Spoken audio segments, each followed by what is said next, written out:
हाँ जी दोस्तों, कैसे हैं आप लोग। आज हमारे चिक्स का है 30वां दिन है। जी हाँ, 30 दिन का हमारा चिक्स हो चुका है और मोडालिटी अभी धीरे धीरे कंट्रोल में आ रही है हमारी जी। और मोडालिटी हमारी है आज 25-26 है और बाकी मोडालिटी अब हमारी कंट्रोल है लगभग, और धीरे धीरे कम होती जा रही है जी। तो कोशिश यही रहेगी कि मोडालिटी हमारी कम से कम हो अब जी। बाकी मोडालिटी आपको पता ही है कितनी मुश्किल से चिक्स हमारा निकला है, तो मुश्किल हो जाती है जी। तो मोडालिटी हमारी कंट्रोल ऐसे हुई है कि मैंने कुछ अपने तरीके से अपना दिमाग लगा कर ये सब चीज़ें की हैं कि मैंने 9-10 बजे के बाद मैंने क्या किया, दूध लेकर, मिल्क लेकर टंकी में 12 से 15 लीटर टंकी में दूध डाल दिया जी 12-13 घंटे के पानी में। तो 5 लीटर शक्कर डालकर 5 केजी शक्कर उसको घोलकर अच्छे तरीके से और उसमें टंकी में डाल दिया। थोड़ा सा पानी मीठा हो जाता है और सही हो जाता है, तो लस्सी वगैरह बन जाती है, बहुत अच्छी बन जाती है। तो ये पीते हैं। फॉर एग्ज़ाम्पल, जैसे मान लीजिए जैसे सिंपल पानी है हम पीते हैं तो हम नॉर्मल पीते हैं जितना हमें चाहिए, लेकिन जैसे ही हम दूसरा स्कैच वाला, रूह अफ़ज़े वाला या कोई मीठा पानी पीते हैं तो हम 1 गिलास की बजाय 2-3 गिलास पी लेते हैं। तो उससे हमें एनर्जी मिल जाती है और ज़्यादा अच्छा हो जाता है और काफ़ी टाइम तक हमारा शरीर बूस्ट रहता है, काम करने की क्षमता बनी रहती है हमारे शरीर में। तो ये सेम टेक्निक मैंने इनमें इस्तेमाल करने की कोशिश की, जो कि काफ़ी लोग करते भी होंगे, वो करते भी हैं।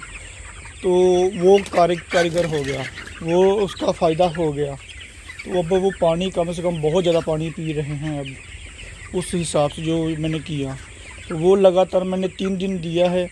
वो 3 दिन में बहुत पानी पी रहे थे ये, जिससे कि इकोलाई की समस्या कम होती अब नॉर्मल हो चुकी है और धीरे धीरे ख़त्म हो जाएगी जी इकोलाई। तो अगर आपके फार्म में साउंड ज़्यादा है, साउंड मतलब कि CRD है, एक साउंड होता है गर्मियों वाला, उसकी दिक्कत नहीं है, लेकिन एक साउंड होता है CRD जैसे खस बच्चा करता है, तो आवाज़ें निकालता है कुछ अजीब सी, जैसे किसी ने गला पकड़ा हो और वैसी आवाज़ निकालता है। अगर वैसा चीज़ है तो फिर आप दूध वगैरह ना डालें, फिर मुश्किल हो जाएगा जी। तो ये सब चीज़ें मैंने की हैं, तो उसका हल मुझे मिल गया और मैंने इस तरीके से बच्चे को बचाना शुरू कर दिया। बच्चा लगभग हमारा अब काफ़ी हद तक ठीक है और वज़न भी काफ़ी अच्छा अब लेना शुरू कर दिया उन्होंने जी। तो बाकी आप ग्लूकोज वगैरह दे सकते हैं, पैरासीटामोल की गोली दे सकते हैं। देखिए, हीट स्ट्रोक से बच्चा बचा के रखें। हीट स्ट्रोक बहुत फार्मरों में हो चुका है। कल हमारे फार्म में कल मैं आ रहा था तो काफ़ी मुझे आते वक्त मैं कॉल्स वगैरह, मैसेज वगैरह का रिप्लाई करता रहता हूँ, तभी मैं फ्री हो पाता हूँ। जब घर होता हूँ तब फ्री होता हूँ। एक पता नहीं किस शहर में रहता है बंदा, पता नहीं कौन सी कंपनी का चिक्स डाला था उसने, वो कहीं गया था कुछ टाइम के लिए और लाइट चली गई जी। जनरेटर वगैरह बाहर नहीं निकाला, ना पंखा वगैरह कुछ भी नहीं था उसके पास जो कि लाइट के बाद चल सके ऑटोमेटिकली। तो वो कहीं चला गया, तो उसकी मोडालिटी जब वो आया तो क्या बोलता है, मैंने गिने बच्चे तो 1100 बच्चे की मोडालिटी 2-3 घंटों में हो चुकी थी। ये 1 हफ्ते पहले की बात है। तो आप सोच सकते हैं कि अगर आप 10-15 मिनट के लिए भी कहीं जाते हैं, कहीं भी अगर कोई फॉल्ट पड़ जाए, जनरेटर में पड़ जाए, इलेक्ट्रिसिटी में पड़ जाए, तो फिर वो मुश्किल हो जाएगी। इसलिए मैं बोलता हूँ कि फार्म में हमेशा आप बने रहें। हाँ, 10 बजे सुबह 10 बजे तक आप अपने फार्म में होने चाहिए। 10 बजे तक, 10 बजे से पहले, सुबह के 10 बजे से पहले कहीं भी आप जा सकते हैं, और रात में शाम को 7 बजे के बाद कहीं भी आप जा सकते हैं जी। तब तक आप अपने फार्म में बने रहें। सुबह 10 बजे से लेकर शाम 7 बजे तक आप अपने फार्म में बने रहें जी, नहीं तो फिर मुश्किल हो जाएगा। जिस हिसाब से गर्मी वगैरह पड़ रही है तो ये है, हम तो खुद उठकर सब कुछ कर लेंगे, पंखा चला लेंगे, ये कर लेंगे, वो कर लेंगे, लाइट बंद कर लेंगे, लेकिन इनको इनमें इतनी क्षमता नहीं है कि ये सब चीज़ें जो हम करते हैं ये कर पाएँ। इसलिए ये सब चीज़ें हमें ही करनी पड़ेंगी। तो कोशिश करें जो मैंने आपको बताया है तो वो सही रहेगा। बाकी दोस्तों, हीट स्ट्रोक से बच्चे को बचाना अब आपकी ज़िम्मेवारी है। बाकी इकोलाई जो होती है वो मैं आपको बता रहा हूँ कैसे आपको बच्चों को बचाना है। और अब हम आपको ऊपर के बच्चों में लेकर जा रहे हैं। अब हम अपने ऊपर आ चुके हैं। कल थोड़ा तूफ़ान आना शुरू हो गया था तो रात को मैंने क्या किया, ये पर्दे थोड़े थोड़े ऊपर कर दिए थे। जैसे कि ऊपर के फार्म में हवा आती रहती है, आती चलती रहती है, ये सीधी हवा ना लगे इनको, इसलिए ऊपर का बच्चा भी काफ़ी फ्रेश महसूस करता है। इसलिए मैंने ऊपर कम चढ़ाया। मुझे पता था कि ऊपर हीट स्ट्रोक होने का डर हो सकता है। तो कल ऊपर में डल्टी कम से कम ज़्यादा नहीं 13-14 निकली कल ऊपर ही जी। उनमें से छोटे छोटे बच्चे काफ़ी थे। लेकिन अब जैसे मैं देख रहा हूँ ना PML पोस्टमार्टम करके, तो इकोलाई कम से कम नाम मात्र के बराबर है अभी जी। तो कुछ जो बच्चे मर रहे हैं शायद हो सकता है वो गर्मी के कारण मर रहे हों जी। तो ये सब चीज़ें, बाकी बच्चा हमारा बिल्कुल अब फ्रेश है, ओके है, आपके सामने ही है जी। तो आप अपने फार्म का ध्यान रखें। आप ही अपने फार्म का ध्यान रख पाओगे, वो दूसरा नहीं रख पाएगा। इसलिए आप ही अपने फार्म की जिम्मेवारी लें और अपने बच्चों का ध्यान रखें, अच्छे तरीके से पालें। और काफ़ी फार्मरों का रिज़ल्ट ख़राब हो चुका है और हो भी रहा है, तो प्लीज़ घबराइए ना। अगली बारी कोशिश करें बेस्ट देने की जी, अगली बारी कोशिश करें अच्छा देने की जी।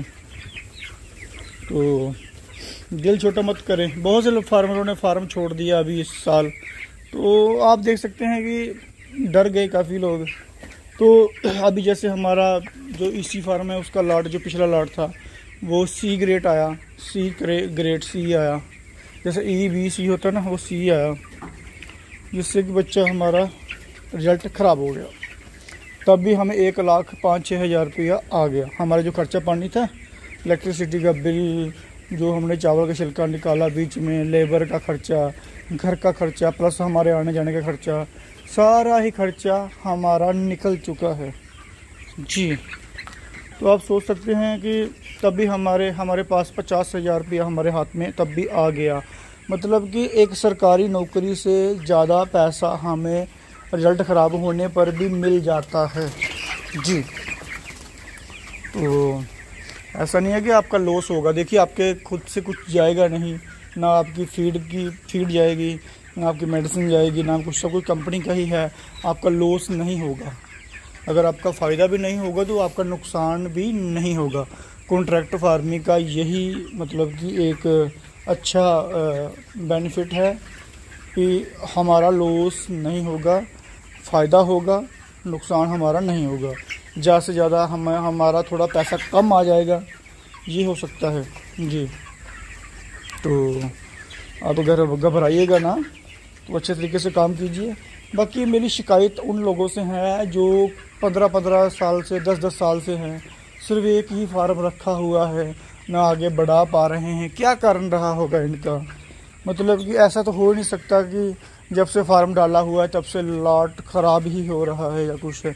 देखिए, हमारे यहाँ आसपास के काफ़ी लोग ऐसे हैं जिन्होंने अभी 3 साल 4 साल हुए पोल्ट्री करते हुए, उन्होंने 2-2 3-3 फार्म बना लिए। उसी फार्म से, ये नहीं कि एक्स्ट्रा कोई सोर्स लगाकर, उसी फार्म से पैसा कमाकर उन्होंने वो उसी में लगाकर उसी में ही उसने बढ़ोतरी कर ली।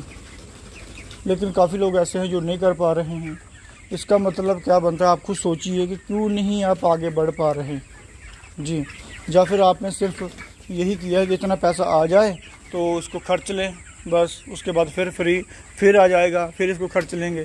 देखिए, एक सिस्टम बनाना पड़ेगा आपको कि कैसे अपना खर्चा मेंटेन करना है, ये सब चीज़ें आपको अपने तरीके से खुद ही बनानी पड़ेंगी जी। अपना खर्चा कम करना पड़ेगा, पैसे को सेव करना पड़ेगा, और पोल्ट्री का पैसा अलग रखना पड़ेगा, घर का पैसा अलग रखना पड़ेगा। इस तरीके से आपको थोड़ा मैनेज करना पड़ेगा, जिससे कि आपके दिमाग में अगर सोच लें कि मैंने पोल्ट्री फार्म आने वाले वक्त में एक और पोल्ट्री फार्म मैंने क्या करना है, तैयार करना है। जैसे अभी मैंने सोच लिया है कि मैंने अभी इस फार्म को इसी फार्म आते साल में इसी फार्म कर देना है जी हाँ, क्योंकि जितना पैसा इसको इसी फार्म करने में लग जाएगा उतना नया फार्म बनने में भी लग जाएगा। तो मैं सोच रहा हूँ नया फार्म बनाने से अच्छा है कि मैं इसको ही इसी कर दूँ, और इसमें ही मेरे डबल चिक्स आना शुरू हो जाएगा जी हाँ, और मेरा 50% चिक्स और ज़्यादा बढ़ जाएगा। तो उसके बाद इसी में से मैं कमाई कर एक फार्म और डालना शुरू कर दूँगा जल्द से जल्द आने वाले 1-2 साल में जी। तो इस तरीके से थोड़ा दिमाग रखें कि हमें आगे बढ़ना है, सिर्फ एक ही जगह पर बैठे नहीं रहना पे अब फार्म डाल लिया बस बहुत है, नहीं, बहुत नहीं है। ज़्यादा से ज़्यादा फार्म डालें, ज़्यादा से ज़्यादा लोगों को रखें, और ज़्यादा से ज़्यादा रोज़गार अपना खोलने की कोशिश करें अपने लिए और लोगों के लिए जी। तो बाकी आप अपना ध्यान रखें, अपने परिवार का ध्यान रखें। गर्मी बहुत है, तभी निकले जब ज़रूरत हो, ऐसा ना निकले घर से जी। धन्यवाद दोस्तों वीडियो देखने के लिए।